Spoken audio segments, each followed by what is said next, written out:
AP ప్రజల sentiment తో ముడిపడిన అంశం విశాఖ స్టీల్ ప్లాంట్. నష్టాల సాకుగా చూపి ఈ ప్లాంట్ ను ప్రైవేటీకరించాలని ఎన్డీఏ ప్రభుత్వం ఎప్పటినుంచో ప్రయత్నిస్తోంది. దీంతో రాజకీయంగా ఏపీలోని అన్ని పార్టీలు సంకట స్థితిని ఎదుర్కొన్నాయి. మొన్నటి వరకు వైసీపీని బాధ్యులు చేశాయి టీడీపీ, జనసేనలు. కేంద్ర నిర్ణయాన్ని మద్దతు తెలిపారని, ప్రైవేటీకరణను జగన్ అడ్డుకోలేకపోయారని మొన్నటి ఎన్నికల వరకు ప్రచారం చేశాయి ఆ రెండు పార్టీలు. ఇప్పుడు అవే పార్టీలు బాధ్యులుగా మారుతున్నాయి. కేంద్రంలో ఎన్డీఏలో తెలుగుదేశం పార్టీ కీలక భాగస్వామి. ఎన్డీఏ పక్షంలో పవన్ క్రియాశీలక పాత్ర పోషిస్తున్నారు. ఇటువంటి సమయంలో విశాఖ స్టీల్ ప్రైవేటీకరణ కాకుండా అడ్డుకోవాల్సిన బాధ్యత వారిద్దరిపై పడింది. ఎన్ని రోజులు జగన్ పై వారిద్దరూ ఆడిన గేమ్ ఇప్పుడు వారికే తగలబోతోంది. అలాగని కేంద్ర ప్రభుత్వ నిర్ణయానికి వ్యతిరేకంగా వెళ్లే పరిస్థితిలో చంద్రబాబు లేరు. ఈ విషయంలో పవన్ సైతం అతీతులు కారు. వారిద్దరి పరిస్థితి ముందుకు వెళ్తే నుయ్యి, వెనక్కి వస్తే గొయ్యి అన్న చందంగా మారింది. ఈ నెల 8న విశాఖలో పర్యటిస్తున్నారు ప్రధాని నరేంద్ర మోదీ. 1,00,000 కోట్ల పెట్టుబడులతో భారీ పరిశ్రమలకు శ్రీకారం చుడుతున్నారు. అయితే విశాఖ స్టీల్ విషయంలో స్పష్టమైన ప్రకటన చేయాలని కార్మిక వర్గాలు డిమాండ్ చేస్తున్నాయి. ఈ విషయంలో చంద్రబాబుతో పాటు పవన్ సైతం చొరవ చూపాలని కోరుతున్నాయి.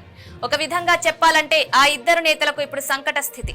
ఏపీ ప్రభుత్వం స్టీల్ ప్లాంట్ ప్రైవేటీకరణ అంశాన్ని ఖండించినా, సమర్థించినా దాని ద్వారా రాజకీయంగా లబ్ధి పొందే ప్రయత్నాలు జరుగుతున్నట్లు కూడా అనుమానాలున్నాయి. ఆ మధ్య steel authority of Indian limited SAIL విలీనం చేశారు. ఇప్పుడు 1,000 కోట్ల రూపాయలతో అత్యాధునిక యంత్రాలు సమకూరుస్తున్నట్లు లీకులిస్తున్నారు. అంటే అక్కడ మరో ప్రైవేట్ సంస్థను ఎంట్రీ ఇచ్చి ప్రైవేటీకరణకు తెరతీయాలని భావిస్తున్నట్లు కార్మిక వర్గాలు అనుమానం వ్యక్తం చేస్తున్నాయి. అలా కాకుండా విశాఖ స్టీల్ కు భారీగా నిధులు కేటాయించి ఆదుకోవాలని కోరుతున్నాయి. ఒకటి మాత్రం నిజం, విశాఖ ఉక్కు కర్మాగారం ఏపీ ప్రజల భావోద్వేగాలతో ముడిపడిన అంశం. గత 3 ఏళ్లుగా ప్లాంట్ లో 60% మాత్రమే ఉత్పత్తి జరుగుతోంది. పెట్టుబడులు లేక 3 ఫర్నీస్లను నిలిపివేయాల్సి వచ్చింది. దీంతో 2.5 మిలియన్ టన్నుల ఉత్పత్తి నిలిచిపోయింది. విశాఖ ఉక్కులో భాగమైన రాయబరేలీ ఫోర్టెడ్ వీల్ ప్లాంట్ ను 2,000 కోట్లకు విక్రయించారు. అయితే ఇప్పుడు ప్లాంట్ ఉత్పత్తి పెంచేందుకు కేంద్రం ఆలోచన చేస్తున్నట్లు ప్రచారం నడుస్తోంది. అందుకు గాను ఒక ప్రైవేట్ సంస్థను విశాఖ స్టీల్ ప్లాంట్ లోకి పంపిస్తారనే టాక్ నడుస్తోంది. దాన్ని కార్మిక వర్గాలు వ్యతిరేకిస్తున్నాయి. ఇటువంటి పరిస్థితుల్లో ఈ నెల 8న ప్రధాని మోదీ విశాఖకు వస్తున్నారు.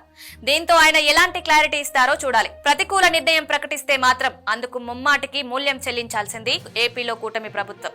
కేంద్ర రాష్ట్ర ప్రభుత్వాల్లో కీలక భాగస్వాములుగా ఉన్న టీడీపీ, జనసేనలు ఈ విషయంలో బీజేపీకి వచ్చే ప్రమాదం ఏమీ లేదు.